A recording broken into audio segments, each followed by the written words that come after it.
Zimbabwean President Emmerson Mnangagwa is expected to address business people from his country who are operating in South Africa, as well as business persons who have an interest in investing in Zimbabwe. Now, the meeting is expected to take place in Pretoria this afternoon. It's said to be one of Mnangagwa's attempts to rebuild the economy and to create jobs. So, to talk to us more about what we can expect in the meeting is my colleague, SABC Reporter Nthakoana Ngatane. It's good to have you. Thank you so much for coming in. And Jabu Mabobo, who is the CEO of the Zim SA Forum. Jabu, good to have you. Thank you very, very much for being with us here. Good morning. So this is it's a big moment for the new Zimbabwean president and building relations with South Africa. Look, relations between South Africa and Zimbabwe have always been there, but I'm not sure how solid. Tell us, in terms of this meeting, talk us through it. Well, Leanne, I think we have to take a step back and look at how we've been covering the Zimbabwe story, especially for us as SABC, because way before anybody could pay attention to what was happening in Zimbabwe, as far back as the poisoning allegations, the firing of Deputy President then, Emmerson Mnangagwa, and his eventual coming to South Africa, which was under very heavy secrecy, until we saw him with President Zuma the day that he was going back to Zimbabwe. Yeah. And it was then revealed that he was in South Africa. But on the day, on the occasion of the allegations of poisoning, he actually came to South Africa for treatment. So he was in South Africa when he was fired. He then went back. But I think we've seen that kind of relationship that we have been covering as the story. But also, Zimbabwe is one of the top 5 trading partners of South Africa. Yeah. And we know that with the budget that has just been allocated of about 5.8 billion that Zimbabwe needs, it will need its partners. But also we know that a lot of Zimbabweans, out of the Zimbabweans that left the country during the difficult times, many of them we know came to South Africa. So the trade, the social and other relations that exist between the two countries make it quite imperative, I think, that President Mnangagwa comes to South Africa on his first state visit. But also, people were saying, it's almost Christmas. Can't he just rest? Of course, it makes us realize how important it is for him to effect those economic changes that he wants. When he was inaugurated, he said jobs, jobs, jobs. I mean, this is called hitting the ground running, because many people would say, as you correctly put it, why now? Please, everybody's closed, the business is over. Jabu, I ask you that question with all sincerity. Why now? I mean, you'd find that a lot of investors may be taking a good break and they're not around. But what is the thinking behind this? I think you have captured it well. In his inauguration speech, he mentioned that he wants to hit the ground running. And it's evident with his trip that he's taking and with his engagement. Perhaps maybe it's important that I take a little bit back to say, as Zim SA Forum, we first invited him when he was the vice president to address us at an investment conference in Sandton. And then he addressed us on the ease of doing business in Zimbabwe. And this is now the follow-up to say Zimbabwe, it's open for business, it's business unusual. So it is now coming to actually speak as a head of government to say, this is the direction that we are taking. We want to create jobs. And when you want to create jobs, unfortunately, you can't afford to take holiday. We know and understand the economy of Zimbabwe, that even if everyone says it's closing down in South Africa, the economy of Zimbabwe is down now. What is it to celebrate, even if you say you want to go and celebrate? So this is the time to set the framework and let everyone know that when you come back from your holidays, there is Zimbabwe to consider putting your investments in. I'm going to put it to both of you. I'm not sure who has the numbers, but if we look at the amount of skilled professional Zimbabweans that had to leave Zimbabwe and relocate into South Africa, what are we looking at? Do you have, perhaps, Jabu, do you have those numbers available? I mean, even an estimate.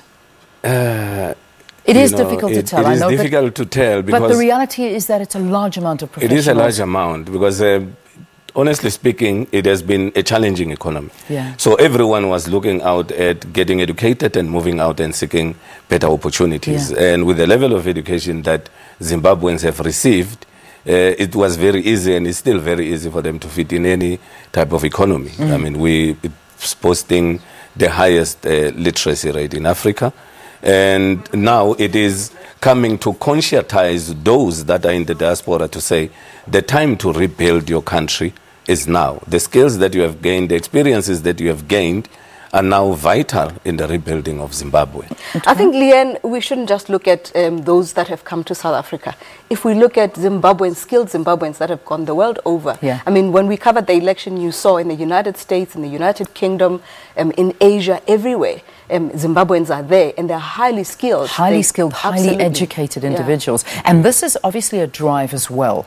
As much as there is this drive to get people to invest in Zimbabwe, I imagine there's a massive drive to bring these skilled peoples back into Zimbabwe and to rebuild the country. But how viable is this? I mean, if everybody decides to go back, what is there as you get back into Zimbabwe? It can't be that easy. Perhaps we can start with the narrative that we've heard since President Emmerson Mnangagwa was inaugurated. I think we can look at the budget speech and the policy changes, the economic policy changes that were announced by Finance Minister Patrick Chinamasa. Key among those is the land indigenization policy, which has been relaxed to allow, first of all, I think those people who left, the investors that left Zimbabwe, to come back, but also I think to entice even Zimbabweans who were discouraged maybe to realize how important it is to go into agriculture, mining and other sectors that are key, I think, to the economy. Yeah. Jabu, I mean, I've read numbers along the lines of about 500 people that could be attending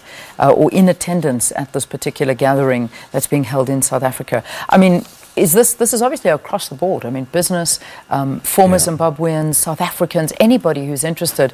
Is it still open? Are people able to attend this? 500 is an understatement. We're expecting over 1,000. Wow. We have been inundated with RSVPs, including as on my way here, there are still people that are calling to say we still want to attend.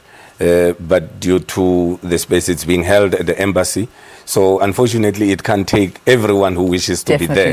So those that have RSVP'd early will have the luxury of coming in, and unfortunately others will not be able to. But it's open to everyone who is willing to listen and who is willing to do business in Zimbabwe. So it's not only for Zimbabwe. Have you seen a demand of Zimbabweans wanting to go back to their country and be a part of the dream and the vision that the new President Mnangagwa has put forward in rebuilding this economy, in creating jobs, in bringing Zimbabwe back to its former glory? Leanne, to put it frankly, I don't think there is anyone who will feel comfortable in a foreign country. You stay in that foreign country due to compelling circumstances. And if an opportunity arises for you to go back to your native country, you'll grab that opportunity with both hands. So this is what Zimbabwe is looking at, to say, come, let's rebuild the country. It's your country. We need to do it together. But you don't have to come back alone. I mean, South Africa has been hospitable to Zimbabweans, so they have to take us back. I mean, for example, I'm a South African, but I'm the CEO of Zim SA Forum. So that's how important the mix, the Zimbabweans and South African is. And we have seen quite a lot of investors that are interested in going into the country. Others have already gone in. Others I'm mentioning have planned the itinerary for moving in as early as next year. And it's in agriculture, it's in infrastructure, roads, it's in energy, though it's in looking at your airlines and all that. So it's quite interesting. It's quite interesting. I'm going to leave the final word with Nthakoana. You've been following this story for as long as I can remember. I mean, you've almost become the face of South Africa-Zimbabwe relations. For me, it's amazing.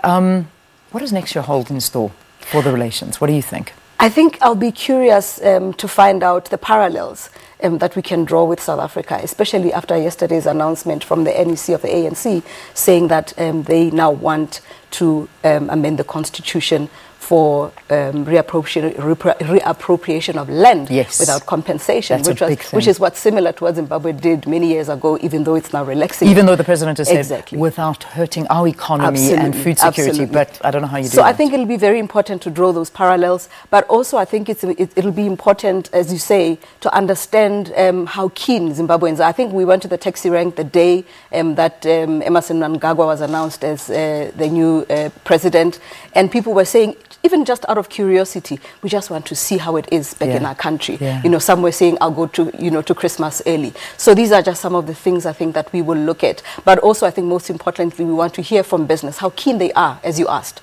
to actually go and invest in Zimbabwe after everything that's happened in the last month or so. It's going to be, I must say, 2018 is going to be an exciting year. I mean, what 2017 has developed in this little small corner of Africa with these countries, it's been incredible, and I can only imagine 2018 is going to be a very fascinating year, to say the least. Nthakoana, thank you. Thank you for being with us. We look forward to your reporting from there today. Nthakoana Ngatane is our SABC reporter who will be covering this event for us this afternoon. And of course, Jabu Mabobo is from the Zim SA Business Forum, and he talking to us on behalf of a business in Zimbabwe and South Africa, saying it is business unusual and Zim is open for all sorts of opportunities. Let's take a break. We'll see you after this. Do stay tuned.